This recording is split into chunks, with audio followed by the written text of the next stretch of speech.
Graça e paz, meus irmãos, tudo bem com vocês? É uma honra e uma satisfação poder estarmos aqui novamente para tratar do assunto tristeza, que é o episódio 4 da série de estudos As Aflições e os Sofrimentos da Alma. Série essa da nossa Escola Bíblica Peniel. Meu nome é Heverton Cristaldo, sou pastor auxiliar ali da igreja e nós estamos fazendo esta série de estudos, As Aflições e os Sofrimentos da Alma, que eu tenho certeza que vão trazer muitas informações preciosas a você. Então o episódio de hoje, que é o episódio número 4, é o episódio da tristeza, né? Então vamos lá. Antes de mais nada, eu quero trazer a você um texto que fala sobre o propósito, né, do nosso estudo.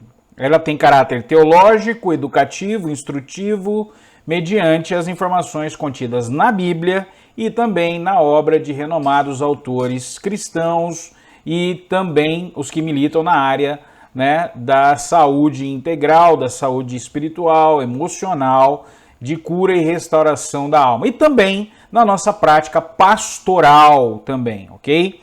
Então, nosso propósito é auxiliar cristãos na compreensão, cristãos, não cristãos, você, qualquer um que me assiste, na compreensão bíblica acerca dos sofrimentos da alma que impactam em sua saúde espiritual. Especificamente hoje, nós vamos estar tratando de um tema que é, hoje, uma das causas maiores de angústia ali, de sofrimento nas famílias, a tristeza.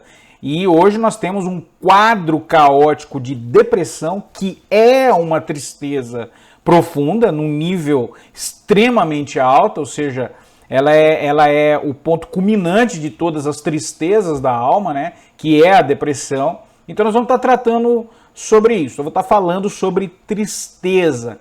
Não vou entrar tanto no tema depressão, mas vou estar tratando mais na questão da tristeza excessiva, ok?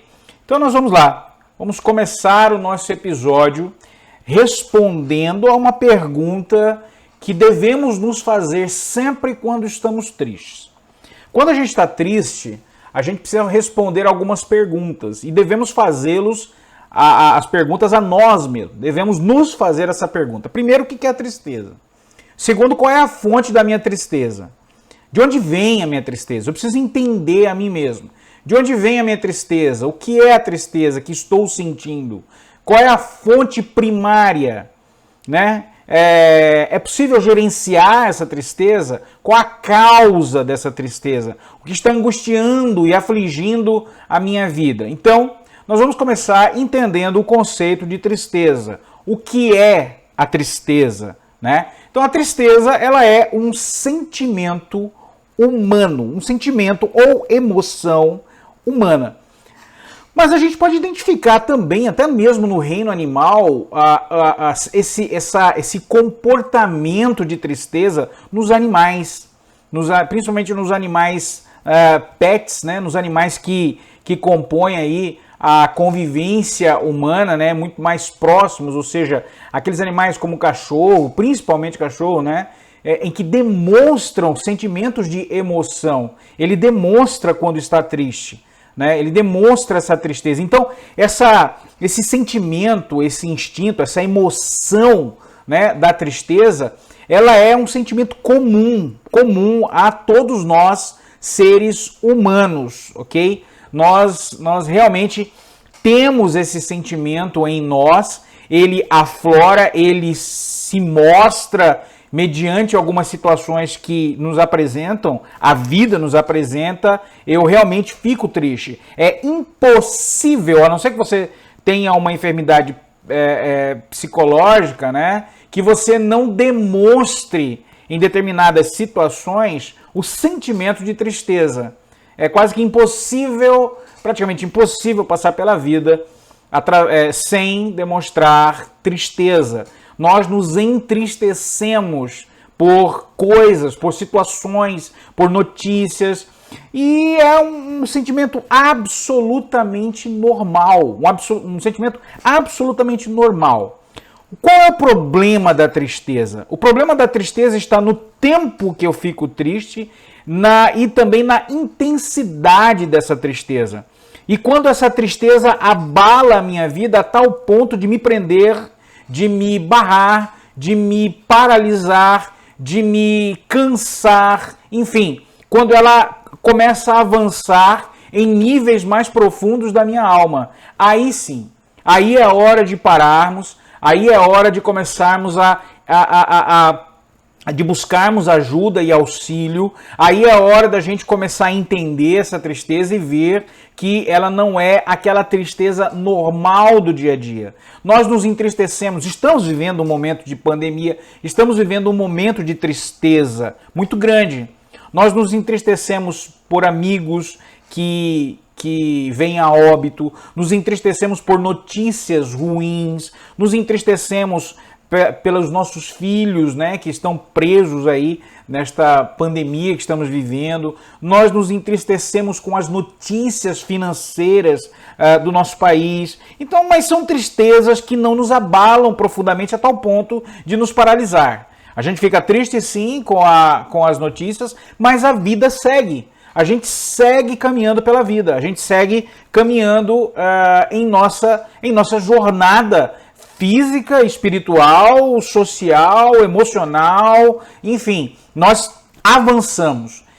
Mas se a tristeza, ela nos derruba, ela nos prende, ela nos leva para um local onde ela nos enclausura, ela nos prende ali, então tem algo de muito errado nesse sentimento. Então, esse sentimento é comum, é normal, é natural que nós nos entristeçamos, sim, por situações. Então, se você está sentindo triste, saiba que isso é normal, tá? Você precisa saber qual é a causa da tristeza, o que é que está ocasionando a tristeza. Nós vamos ver também um comportamento de falsa tristeza. Quando a tristeza é exagerada, é desproporcional àquilo que realmente se apresenta, né?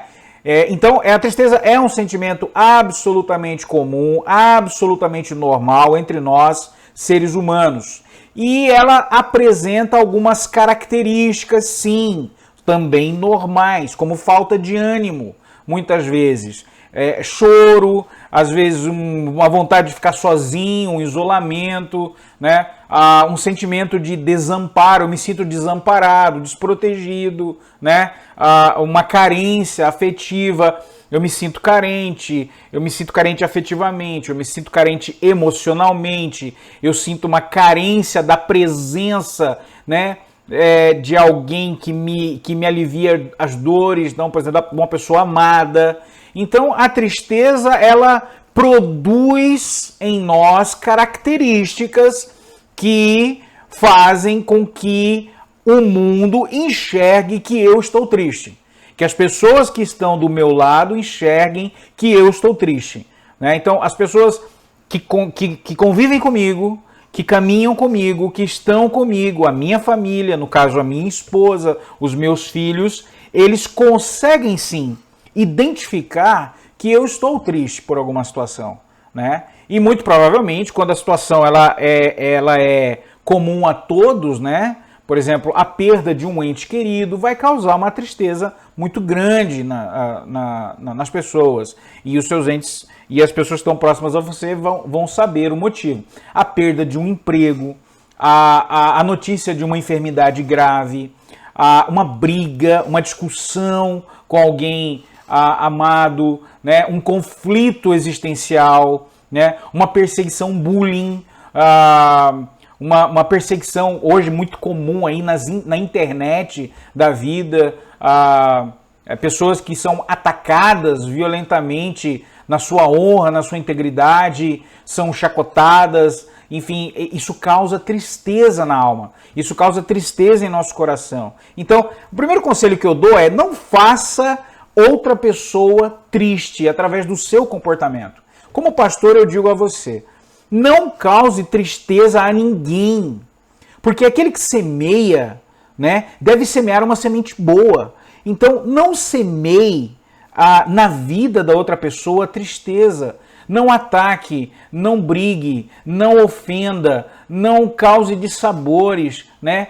Mas tente viver em paz com as pessoas. Então, o primeiro conselho que eu dou é que aquele que está triste por algum motivo pode se tornar uma pessoa que causa também tristeza. É igual aquela máxima, aquele que fere, aquele que é ferido também pode ferir. Aquele que é ferido, fere, né? Aquele que está irado, né? Ele pode causar ali situações de ira, de revolta, né? Então, primeira coisa é, se eu estou triste, eu não devo me revoltar com o mundo, eu não devo tornar, né, o meu ambiente triste devido a algo que eu estou passando, mas eu preciso entender, me tratar, me curar e enfim, verificar essas características, quais as características que estão mais presentes na minha vida, que estão realmente fazendo com que as pessoas olhem para mim e digam, o Heverton aí tá triste porque ele está isolado. Olha, o Heavy ele está desanimado, ele está cabisbaixo, ele está ali sofrendo de falta de ânimo, ele não tem mais ânimo, ele não quer ir para a igreja, ele não quer ir para o trabalho. Então, opa, será que alguma coisa que está acontecendo no trabalho dele? Olha, ele não quer mais sair do quarto.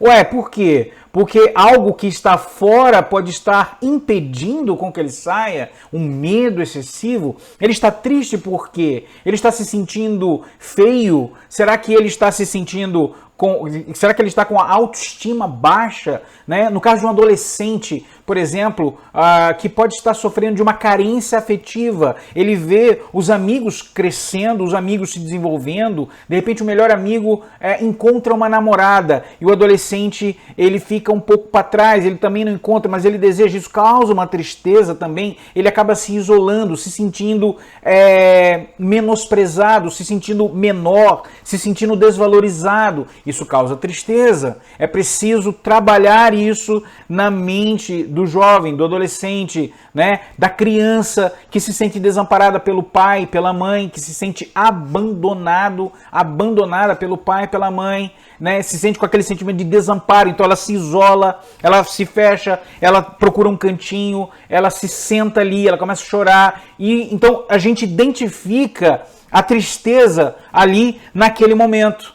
Então, essas características, elas mostram a nós, né, seres humanos, que nós estamos passando por um momento de tristeza, um momento emocional de tristeza, né? Então, é por isso que a tristeza também é chamado de sentimento notável.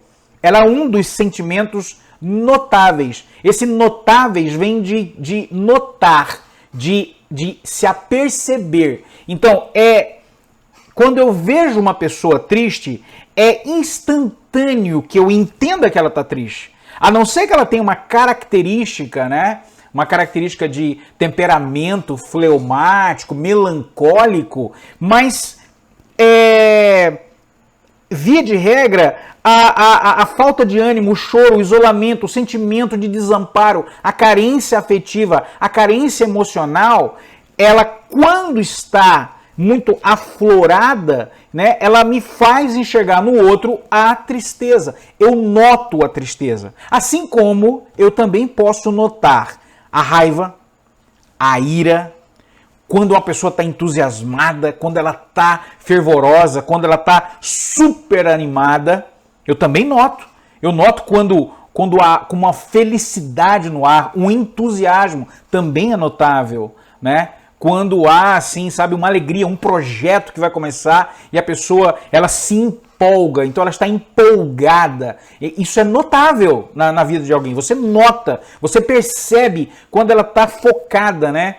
Aquela pessoa que está feliz com o casamento, por exemplo, a noiva, você percebe quando ela está super radiante com o casamento, o projeto do casamento, ela está empolgada com o casamento, com tudo que cerca o casamento, ela se empolga com os preparativos do casamento. Por outro lado, você vê casais que o casamento está destruído. E aí você vê a falta, a carência, por exemplo, do marido ou da esposa devido à rejeição do marido ou da esposa, o problema de isolamento, já não há diálogo, já não há convivência e aquilo vai trazendo tristeza para o casal. Tanto o marido quanto a esposa externam essa tristeza. E aí os gabinetes pastorais, eles lotam de pessoas que querem curar a tristeza. A tristeza por um casamento falido, a tristeza por um filho que está rebelde, a tristeza por conta de um problema familiar, de uma rixa, de uma briga, a tristeza que envolve ali uma pessoa que já tem um DNA triste, melancólico, né, depressivo. Então, a tristeza ela é notada, ela é um espelho da alma. Assim como a raiva, é impossível você ver uma pessoa irada e não saber que ela está irada. A demonstração explosiva dela vai me demonstrar que ela está irada. Assim como a demonstração melancólica, da melancolia que está internalizada nela, vai fazer com que eu note que essa pessoa está absolutamente triste. Então, isso é tristeza. Isso é tristeza. Tristeza é um sentimento ou uma emoção absolutamente comum e que tem características bem definidas que principalmente me abatem a alma. Ela me deixa para baixo, ok? Vamos para frente. Então, tristeza e lágrimas são notadas.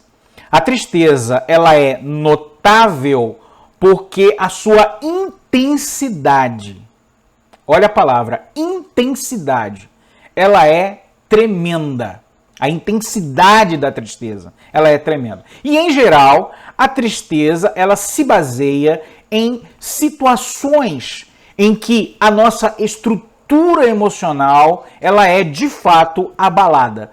Todo ser humano, ele está alicerçado em uma estrutura emocional. E quando a nossa estrutura emocional ela é abalada, seja por algum desses itens que eu coloquei para você aí, por exemplo, traumas, por exemplo, fracasso de uma realização pessoal, profissional, amorosa, a decepção, a traição ou até mesmo a morte, né, de um ente querido. Então, quando essa estrutura emocional ela é abalada, a tristeza e as lágrimas são notadas e é de uma intensidade muito grande. Então, a tristeza ela se baseia quando a estrutura emocional que eu tenho ela é abalada. Então, a minha estrutura emocional, quando abalada, né? E aí eu listei algumas coisas aqui, por exemplo, que causam tristeza. Um trauma, por exemplo. Um trauma na infância pode causar uma tristeza durante toda a vida de uma pessoa. Por exemplo, o fracasso. Um fracasso financeiro. Um fracasso de um projeto profissional. Um fracasso acadêmico, por exemplo. Aquela pessoa que não conseguiu concluir um projeto. Ela se sente fracassada, humilhada, e ali esse fracasso vai se transformar, ele vai abalar, na verdade ele vai abalar a estrutura emocional que a gente tem, e abalando a estrutura emocional, logo em seguida vem a tristeza excessiva, a tristeza profunda, e as lágrimas são notadas, ok? Então, fracasso, a decepção gera uma tristeza muito grande. Né? Quando você se decepciona com alguma coisa ou com alguém, essa tristeza ela realmente abala profundamente a sua alma. Né? A traição, então, nem se fala. A traição de um cônjuge, né? Ela causa uma tristeza muito profunda. A traição de um filho, a traição de um amigo, né? A nossa autotraição, a autossabotagem de nós mesmos. Né, que nós mesmos fazemos muitas vezes a nós, né, que a gente chama de autossabotagem. Né? Então, principalmente se dá quando valores muito intrínsecos em nossa alma, eles não cedem lugar à razão, por exemplo. Você quer ver um problema? Nós fomos ensinados, né, pelo menos eu fui ensinado, e muitos de nós somos ensinados que homem não chora. Nós aprendemos isso. Nós vivenciamos isso, né? Numa cultura, né? Uma cultura, principalmente uma criação mais antiga, aí, da década de 70, né? Que é a minha fase de infância, né? O homem tem que ser ali rígido. Essa cultura de não chorar, de segurar, ela causa uma rigidez, né? E quando a gente vem para o Evangelho, quando a gente vem diante da presença de Deus, nós identificamos que personagens bíblicos, heróis da fé, diante da presença de Deus, diante das dificuldades da vida, eles choraram. O choro é um bálsamo, é externar aquele sentimento, é colocar para fora, é lavar a alma. As lágrimas lavam a minha alma. O choro, né? Ele coloca para fora sentimento, né? Eu tô expurgando aquilo, eu tô aliviando a tensão da minha alma. Mas nós, lá atrás, fomos criados numa rigidez muito grande. E faz com que muitas vezes o adulto, lá na frente, não consiga externar isso.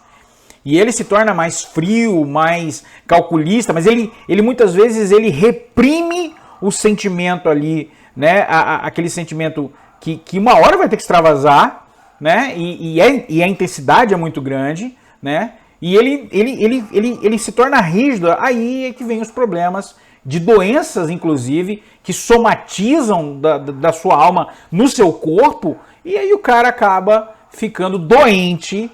Pode ter uma gastrite, uma úlcera, um problema cardíaco, né? Uma síndrome do pânico, uma depressão, por conta de que ele não conseguiu, sabe, aliviar a tensão da sua alma, né? Através do choro, do lamento, do aconselhamento, de um abraço, né? Do desabafo. Isso é um problema dos quais eu disse que é uma autossabotagem que nós fazemos por conta de uma estrutura cultural que nós vivenciamos, tá? Então é isso. Tristeza e lágrimas são notadas. Bom, tristeza e lágrimas também são notadas, e forçar e fingir um sorriso é infinitamente mais fácil do que simular a tristeza. Olha, simular a tristeza é algo realmente, é uma tarefa realmente muito grande. Fingir um sorriso quando se está triste é algo terrível. Porque tristeza é um sentimento muito forte. É um sentimento muito forte. Olha só, Salmos capítulo 31, versículos 9 e 10. O salmista diz: misericórdia, Senhor, estou em desespero, a tristeza me consome. Então, sabe, ela penetra a alma. A tristeza me consome a vista, o vigor e o apetite. Eu já não enxergo mais nada, eu já não tenho ânimo para nada, eu já não quero comer nada, eu não tenho apetite, eu não quero comer, eu não tenho mais ânimo, eu não tenho mais visão. É isso que o salmista está dizendo. Minha vida é consumida pela angústia e os meus anos pelo gemido. Falta-me a força devido à minha aflição e os meus ossos se enfraquecem. É impossível fingir tristeza neste nível, porque tristeza é um sentimento intenso que abate a alma. Abate a alma. Sabe, colocar o sorriso no rosto de quem está sendo consumido pela tristeza é muito difícil. É muito difícil simular uma tristeza, devido à intensidade com que ela se apresenta muitas vezes em nossa vida. Tristeza e autocontrole. A vivência da tristeza, quando não compreendida, quando eu estou vivenciando a tristeza e ela não é compreendida, e ela não é controlada adequadamente, ela vai gerar impactos muito grandes em nossa vida. Tá? Por exemplo, a tristeza, ela vai gerar declínio no meu estado de humor. Meu humor vai para baixo. Meu humor vai ser ali consumido. Ela vai consumir a minha esperança. A pessoa, quando está muito triste, ela não consegue enxergar futuro muitas vezes. A tristeza é o presente e o futuro começa a meio que se apagar do horizonte da pessoa triste, daquele que está extremamente triste. A tristeza também consome muitas vezes a fé da pessoa. Quando a pessoa está muito triste, ela não consegue orar, ela não consegue mais, levantar-se e orar, clamar a Deus, vai abalando a sua fé. A tristeza também transforma a minha oração apenas e tão somente num lamento. Você já percebeu isso? Quando nós estamos extremamente tristes, nós apenas e tão somente conseguimos lamentar diante de Deus. É um lamento, choro, né? E isso vai cada vez mais afligindo a alma, né, da pessoa. Então, a vivência da tristeza gera grandes impactos na nossa vida. Por isso que você precisa, então, somente entender a sua tristeza, ser curado em nome de Jesus, para que essa aflição da sua alma, nós estamos na série Aflições da Alma, para que ela termine, para que ela encerre na sua vida. Porque, com certeza, ela está causando declínio no seu estado de humor, ela está consumindo a sua esperança, ela está consumindo a sua fé e ela está transformando a sua oração apenas em um lamento. Ó Senhor, ó Senhor, ó Senhor, ó Senhor, porque eu já não enxergo já mais esperança para minha dor. Então você precisa sim da cura, você precisa entender a tristeza e entender o autocontrole diante da tristeza, ok? Richard Baxter, escritor cristão, né? Ele diz que a melancolia, que é a tristeza, o outro nome para tristeza profunda, a melancolia, ela é uma doença complicada. Por quê? Porque a melancolia ou a tristeza, ela não abate só o corpo, ela abate a alma. Então, a tristeza, ela abate a alma e o corpo. E ambos adoecem juntos. É impossível que alguém triste na alma não esteja enfrentando no corpo a somatização dessa tristeza. É impossível. Se você está depressivo, triste, com tristeza, seu corpo está sentindo. É por isso que Baxter diz que a melancolia é uma doença, a tristeza é uma doença complicada. Porque ela comete os dois aspectos da minha vida. Alma, psique e corpo. Então ela tem os efeitos na minha mente, na minha alma, e ela tem os efeitos também no meu corpo. O desânimo é um efeito no meu corpo. A falta de apetite é um efeito no meu corpo. A querer me isolar é um efeito do meu corpo. Mas também pode ser da minha alma, querer me isolar, né? Me tornar cabisbaixo, né? Por exemplo, a carência também é na psique, na alma. Então, alma e corpo são afetados pela tristeza, ok? E em algumas pessoas, não todas, nem todas as pessoas vão reagir à tristeza do mesmo jeito. Nem todas as pessoas terão a mesma reação diante de uma situação de abalo emocional, de abalo das estruturas emocionais, da mesma forma. A tristeza também. Então, nem todo mundo reage da mesma forma à tristeza. Por quê? Porque em algumas pessoas existe o que nós chamamos de propensão para o tormento.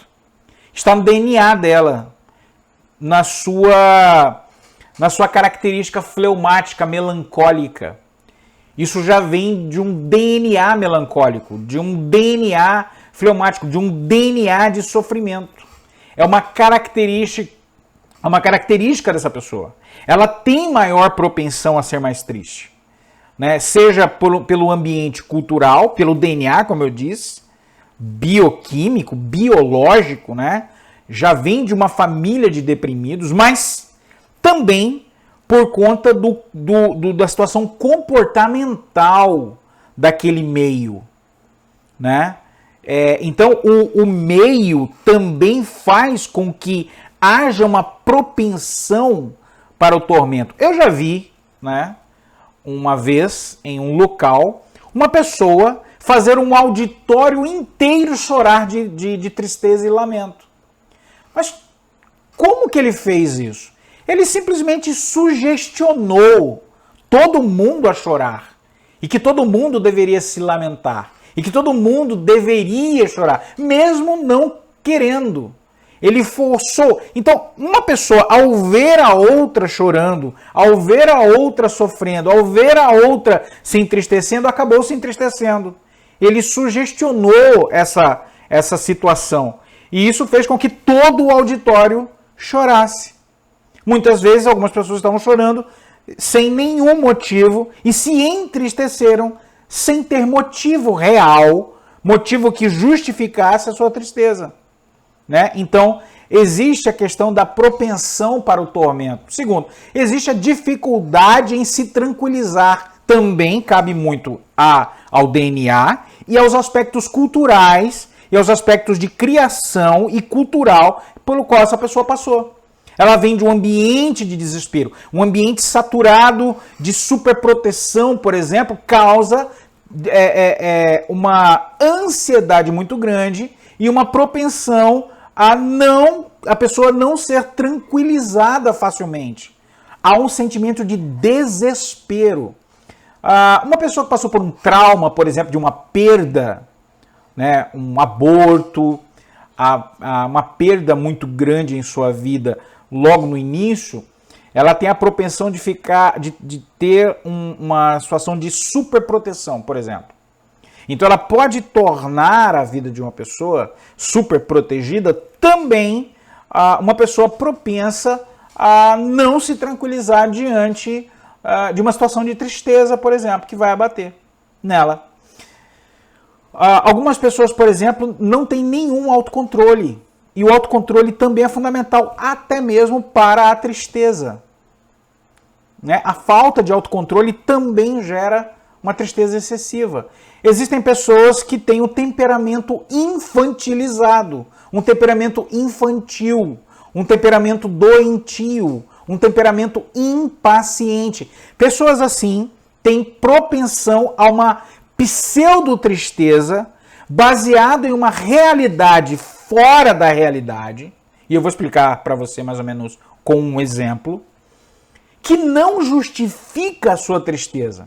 Por exemplo, você foi criado em um meio e nesse meio você aprendeu a ganhar tudo o que você queria. Ora, em não ter aquilo que você queria, um sentimento de tristeza, mas ligado à vontade que você tem daquela coisa, ela vai aparecer todas as vezes que disserem não para você. Todas as vezes que disserem não para você, o sentimento de tristeza, uma tristeza que não se justifica, vai abater a sua alma e você vai ficar triste porque você recebeu o não quando você sempre recebia o sim. Por exemplo, uma criança que cresceu sempre recebendo sim. Ela se torna um adulto, digamos uma esposa, e quando ela chega no casamento, no primeiro não do marido, na primeira situação em que o marido não consegue comprar aquilo que ela deseja, isso abate sua alma se entristece. E aí o marido fica sem entender por que ela está triste, porque não comprou aquela bolsa. Bom, não comprou aquela bolsa, não é algo que vai matar ninguém, não é algo tão importante assim, não é algo, né, de que faça a pessoa cair numa melancolia profunda, mas naquela pessoa que culturalmente ela foi criada com um temperamento infantil, esse temperamento infantil vai fazer com que o gatilho de uma tristeza que não se justifica, ela vai se apresentar e aí você vai ver a esposa triste, choramingando pelos cantos, porque recebeu um não, quando em toda a sua vida ela recebeu apenas o sim. Isso não é só para a esposa, é para maridos também, é para homens também, né? É para jovens, é para criança, é para todo mundo que tem o temperamento infantilizado diante da vida. Nós estamos vivendo um século infantilizado, estamos vivendo um século onde o temperamento está cada vez mais infantil. Adultos infantilizados, que não conseguem entender o não, que não conseguem entender o esperar. Né? Então é uma geração que vai se entristecer cada vez mais. E uma tristeza que não se justifica. Uma tristeza porque eu não tenho um dinheiro para sair. Uma tristeza por coisas fúteis. A tristeza que não se justifica é uma falta de autocontrole. Eu me entristecer porque não ganhei um carro de presente. Porque eu não comprei o que eu gostaria de comprar. Aquilo me frustrou e me abateu uma tristeza. E essa tristeza não se justifica como tristeza profunda, mas está abatendo a minha alma. E aí eu tenho essa propensão na minha vida, eu não consigo resolver o meu problema. Entendem tristeza? Esse é um grande problema, ok? Muito bem. Vamos superar a tristeza então com a fé, meus irmãos. Vamos superar a tristeza com a fé. 2 Coríntios capítulo 2, versículos de 1 a 8, Paulo, na sua viagem, né, está falando sobre tristeza aí ao povo de Corinto. Logo no versículo 1 ele diz: porque decidi por mim mesmo o seguinte: não voltar a me encontrar com vocês em tristeza. Né? Porque se eu entristeço vocês, quem me alegrará senão aquele a quem tenho entristecido? Né? Então Paulo decide ali que eu não vou me encontrar com alguém em tristeza, porque em tristeza eu posso entristecer mais ainda alguém. Versículo 3. E escrevi isso para que quando eu for, né, até vocês, não seja entristecido por aqueles que deveriam me alegrar. Então as pessoas me entristecem muitas vezes com suas atitudes, com as suas ações. Pessoas que deveriam me alegrar me entristecem cada vez mais com atitudes decepcionantes, por exemplo, na minha vida. Né? Ou uma pessoa negativa, ou uma pessoa melancólica, ou uma pessoa pessimista, ou uma pessoa reclamona, ou uma pessoa de difícil temperamento. Né? Ela entristece. Você não quer mais nem conversar com ela, você não quer conviver com ela, você não quer mais contato com ela, porque ela é uma pessoa que te entristece.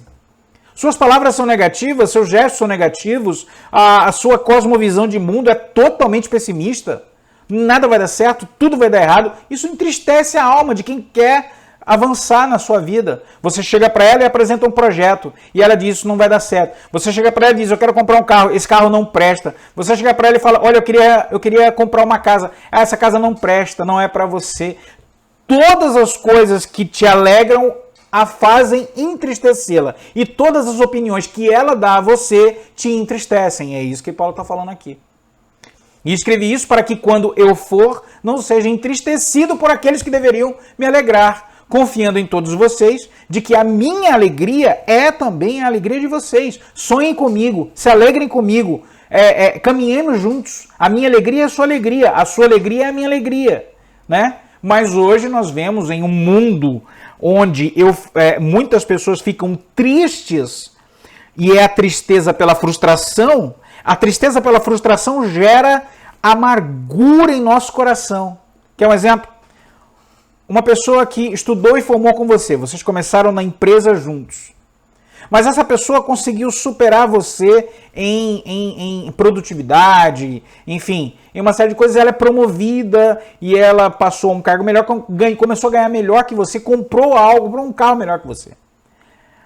Aquilo que deveria te fazer alegre por ver o outro crescer, torna em você, devido a um problema de caráter muitas vezes, ou a um problema interno, tristeza.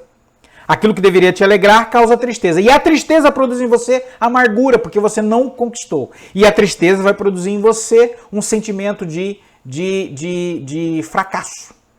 E aí você não consegue superar a tristeza pela alegria do outro. Você só vai conseguir superar a tristeza pela derrota do outro. E nós temos inúmeras pessoas, mesmo inconscientemente, que se alegram não com a alegria do outro, mas com a derrota do outro. Isso é inimaginável.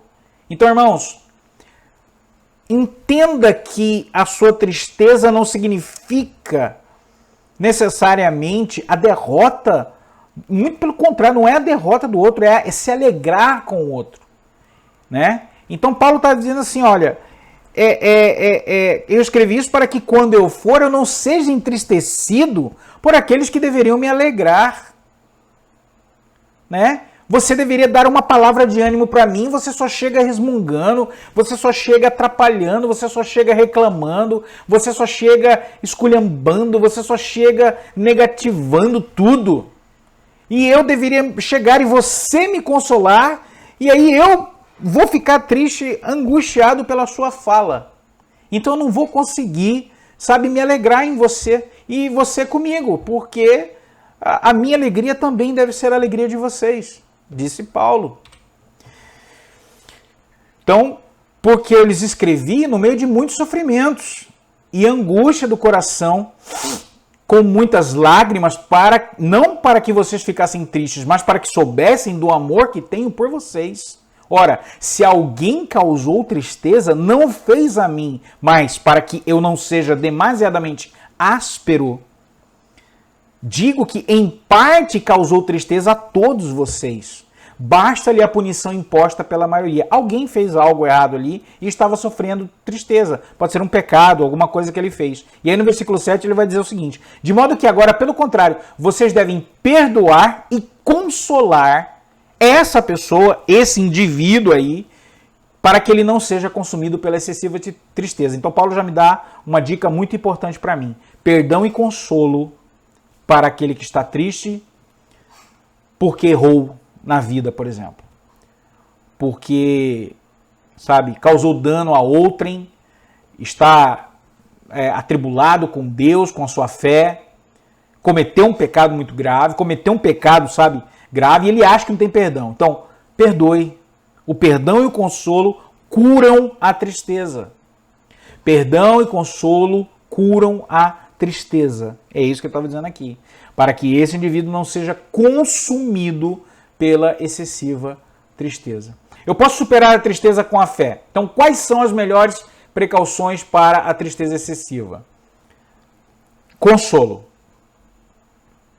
Tranquilizar. O que é consolo? Tranquilizar uma pessoa quando esta se encontra afligida por algum motivo que esteja causando aflição, angústia, sofrimento na alma, medo, etc. O consolo é ligado à solidariedade, à empatia e principalmente com o mandamento de Jesus: ame ao próximo. Você quer ser um instrumento de Deus para aliviar a tristeza do outro? Console. Você quer ser um instrumento de Deus para aliviar o sofrimento da tristeza do seu filho? Ame-o. Console-o. Né? Você pode ser usado para, sim, trazer alegria onde há tristeza. Numa casa enlutada, alguém com luto. O consolo traz alívio, né? Alívio da minha aflição, da minha angústia, da minha tristeza, do meu sofrimento da alma. Certo? Muito bem. Algumas informações sobre a excessiva tristeza. 1. A tristeza, mesmo que seja por um pecado, ela pode ser excessiva, extrapolar o lógico. A tristeza excessiva consome a pessoa, vai te consumir por inteiro. Portanto, deve ser resistida. Terceiro lugar, resista a tristeza. E ela pode ser diminuída pelo consolo necessário, tanto por parte de outros, quanto por parte de você mesmo. Se valorize, se ame. Ame o próximo, ok? Então, você consegue resistir sim à tristeza excessiva. Bom, o que nós devemos saber, então, sobre a tristeza excessiva? Primeiro, quando a tristeza é excessiva, como a tristeza é excessiva, quais são as causas da tristeza, qual é a cura da tristeza, né? Quando que a tristeza é excessiva? Quando é alimentada por um motivo errado. Provérbios capítulo 17, versículo 22. O coração alegre é bom remédio, mas o espírito abatido faz secar os ossos. Então, quando é que a tristeza é excessiva? Primeiro, quando é alimentada por um motivo errado. Errado. Quando pequenos dissabores da vida se tornam grandes e pesados e não deveriam ser. Coisas pequenas. Muitas vezes competiçõezinhas pequenas. Coisas que deveriam ser deixadas de lado. E você está transformando aquilo, como a gente conhece, né? Fazendo tempestade em um copo de água. Quando há o peso de um julgamento por opiniões alheias. Sabe? Quando você fica triste por causa da opinião de A, B, C, de ciclano, fulano, beltrano, e aí aquilo te consome e você não consegue se libertar disso. A tristeza é alimentada por um motivo errado. Quando há um peso emocional por não conseguir realizar algo que você considera importante. Olha, eu não consegui emagrecer. Amém, bola pra frente, faz de novo. Olha, eu não consegui concluir o curso. Amém, estuda, faz de novo. Olha, mas é a terceira vez, não tem problema. Mas é a 10ª vez, não tem problema. Aí o cara começa a alimentar uma tristeza profunda em sua alma porque ele não conseguiu realizar. E aquilo vai, sabe, por um motivo errado, vai trazendo tristeza. Quando na verdade deveria impulsioná-lo mais ainda. Segundo, a tristeza excessiva quando ela fere e oprime a saúde do corpo e o entendimento. Por exemplo, uma humilhação, um amor não correspondido, uma competição social, até mesmo espiritual dentro das igrejas, competição espiritual dentro das igrejas. Quem prega mais, quem ganha mais discípulos, quem faz mais coisas, quem tem, sabe, coisas supérfluas, coisas que não trazem benefício algum para ninguém. Causa tristeza excessiva. Sabe? Competições fúteis. Como a tristeza excessiva consome o homem? Primeiro, quando a razão deixa de existir e a capacidade de discernimento fica comprometida. Destrói a minha sobriedade, causa confusão mental na minha mente. Ana, por exemplo, aqui. Ana estava sendo consumida pela tristeza pelo fato de ser estéril e pelo fato de ver as outras concubinas ali com seu esposo e dando filhos e, enfim, se alegrando. Aí Eucana, seu marido, lhe disse: Ana, por que você está chorando? Lá em 1 Samuel capítulo 1, versículo 8. E Ana, por que você está chorando? E por que não quer comer? A tristeza já havia abatido o seu apetite. A tristeza já havia colocado ela de lado. A tristeza já tinha feito ela se apresentar como uma pessoa triste. E por que está tão triste? Disse Eucana para ela. Será que eu não sou melhor para você do que 10 filhos? Uma tristeza desproporcional, mas que estava abatendo a sua alma.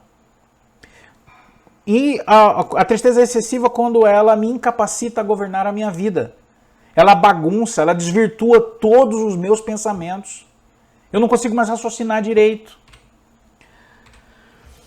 Como a tristeza é excessiva e consome o homem? Quando ela consome a minha fé. Eu não consigo mais orar, eu não consigo mais ler a Bíblia, eu não consigo mais jejuar, eu não consigo mais interceder, eu não consigo mais pregar para ninguém. Ela está abalando a minha fé. Quando ela atrapalha a minha esperança. A minha esperança está na qualidade da graça de Deus. Está nas virtudes de Deus, está na promessa de Deus. Mas a tristeza está atrapalhando, está bagunçando a minha esperança. Né? A esperança está na qualidade da graça pelo qual uma alma crê que o Evangelho é verdadeiro. Confiarei minha alma a Deus e descansarei, tomarei Cristo por meu Salvador e meu ajudador. Isaías capítulo 26, versículo 3. Tu conservarás em paz aquele cuja mente está firme em ti, porque ele confia em ti. Ok? Muito bem. Quais são as causas da tristeza? O que afeta a nossa alma? O desequilíbrio, a fraqueza, a enfermidade. São 3. 3 enfermidades causam a tristeza excessiva. Aquelas que causam dor tão violenta que a resistência natural nossa é incapaz de tolerar. 2. A natureza passional do meu ser, mais uma fraqueza emocional que se abate sobre a minha alma. Pessoas idosas ficam tristes porque lhes foge já o vigor físico, né? Você já está acamado, já está fraquinho, já está mais debilitado pela idade. Então isso causa tristeza. pessoas idosas, pessoas debilitadas por uma enfermidade, né, terrível. Crianças, quando têm problemas, né, em casa, são abusadas, são abandonadas, causa tristeza profunda. A falta de autocontrole, mesmo diante daqueles que temem a Deus. Falta de autocontrole, medo. Quantos irmãos, quantos crentes no Senhor Jesus sucumbiram diante da tristeza, tiraram sua própria vida, porque não identificaram a causa e nem uma fonte de alívio para as suas dores da alma. Infelizmente, sucumbiram diante de um suicídio, falta de vontade de viver. Isaías capítulo 26, versículo 3. Tu conservarás em paz aquele cuja mente está firme em ti, porque ele confia em ti. Tu conservarás em paz aquele cuja mente está firme em ti, porque ele confia em ti. O terceiro é a depressão. É o ápice. É uma tristeza mais profunda. Quando a razão ela está parcialmente destruída pela tristeza. E a cura, nesse caso, se torna bem mais difícil. Alguns sinais são bem clássicos. Perturbação e a inquietação da minha mente. Alterações bioquímicas no meu cérebro. E o abatimento total da minha alma, né, me causam depressão. O abatimento da minha alma. O abatimento da minha alma são as circunstâncias da vida que causam forte impacto sobre o nosso estado emocional. E a realidade bíblica disso tudo é que é sim possível que um servo de Deus fique triste e fique deprimido durante um tempo de dificuldade em sua vida. Tristeza não é falta de fé, tristeza não é pecado. Estar triste não é pecado e nem falta de fé. Você tem exemplos clássicos na Bíblia. Ana, Esdras, Jó e Jesus. Em Marcos capítulo 14, versículo 34. Então tristeza não é nem falta de fé e muito menos pecado. Grandes homens e mulheres de Deus experimentaram tristeza, sim, em sua alma, mas venceram. É possível vencer, sim, a tristeza. Porque a tristeza ela pode ser usada por Deus para nos ensinar. Atos capítulo 14, versículo 21 e 22. E tendo anunciado o evangelho naquela cidade e feito muitos discípulos, Paulo e Barnabé voltaram para Listra, Icônio e Antioquia, cidades pelas quais eles passaram. Por quê? E o que eles fizeram? As pessoas estavam tristes. Devido à perseguição, falta de fé, muitas vezes. No versículo 22 fala exatamente o que eles foram fazer. Fortalecer o ânimo dos discípulos, exortando-os a permanecerem firmes na fé. Exortando-os a permanecerem firmes na fé. E mostrando que, através de muitas tribulações, nos importa entrar no reino de Deus. Mostrando que a tristeza deles pela tribulação podia ser usado por Deus para ensiná-los a vivenciar uma nova realidade em Deus. A tristeza revela ao homem a sua dependência de Deus. É naquele momento que eu me ajoelho e digo, Senhor, eu estou na sua total dependência. Me ajuda, me consola, me conforta, envia os teus anjos através de pessoas que me amem, para que eu possa ser consolado da minha tristeza, para que me ajudem a vencer, em nome de Jesus. Deus pode usar a tristeza para moldar a sua vida. Se você está passando por um processo de tristeza profunda, excessiva, aproxime-se de Deus nessa hora. Salmos de número 34, versículos 4 e 8. Você que me assiste, lê esse salmo com muito temor, muito amor no seu coração. Se você conhece alguém que está triste, se você está triste, né? Lê esse salmo. Olha o que o salmista diz. Busquei o Senhor e ele me acolheu. Livrou-me de todos os meus temores. Os que olham para ele ficarão radiantes. O rosto dele jamais se cobrirá de vexame. Clamou este aflito. E o Senhor o ouviu e o livrou de todas as suas angústias. O anjo do Senhor acampa-se ao redor dos que o temem e os livra. Provem e vejam que o Senhor é bom. Bem-aventurado é quem nele se refugia. Muito obrigado por você ter me escutado até aqui, por você ter assistido essa aula, essa série de estudos, as aflições e as angústias dos sofrimentos da alma. E hoje nós falamos sobre tristeza. Eleva os teus olhos a Deus, entrega a Ele a sua tristeza. Seja consolado e console. Observe qual é o motivo, qual é a razão, por que você está triste. Identifique a causa. E eu tenho certeza absoluta que você vai vencê-la em nome de Jesus. Muito obrigado. Deus abençoe. Ativa o sino, curta o vídeo se você gostou, compartilha se você gostou. Amém? E nos ajude a semear a palavra de Deus. Em nome de Jesus. Muito obrigado. Deus te abençoe. Amém?